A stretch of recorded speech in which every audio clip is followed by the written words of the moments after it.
मुंबई लोकलमध्ये जागाळ पकडण्यासाठी केली जाणारी धडपड तर अनेकदा सोशल मीडियावरती व्हायरल होत असते. सध्या असाच एक रेल्वे स्थानकातील व्हिडिओ प्रचंड प्रमाणात व्हायरल झालेला आहे. या व्हायरल झालेल्या व्हिडिओमध्ये काय झालेलं आहे पहा. चॅनलवरती नवीन असाल न्यूजला जरूर सबस्क्राईब करा. या व्हिडिओमध्ये डोक्याचा कमाल वापर करत ट्रेन मधील गर्दीवर मात करून जागा पकडताना दिसत आहे. खर तर जुगाड म्हणून व्हायरल होणारा हा व्हिडिओ प्रवाशांची दयनीय अवस्था सुद्धा दर्शवत आहे. त्यामुळे अनेकांनी हा व्हिडिओ शेअर करताना रेल्वे प्रशासनाचे लक्ष वेधून घेण्याचा सुद्धा प्रयत्न केला आहे. ट्रेन मध्ये चढण्यासाठी प्रचंड गर्दी असतानाच काही प्रवाशांनी डोकं लावून आपत्कालीन खिडक्यांमधून आत शिरण्याचा प्रयत्न केला.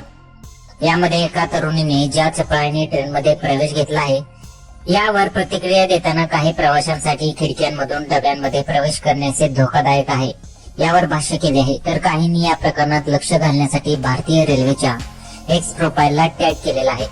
तर अजून थोड्या दिवसांनी मुंबईत भयानक अशी परिस्थिती निर्माण होणार आहे अशा सुद्धा असंख्य लोकांनी कमेंट्स केलेले आहेत. या व्हिडिओ बद्दल तुम्हाला काय वाटतं? तुमच्या प्रतिक्रिया आम्हाला प्रेडिक्शन करून सांगू शकता.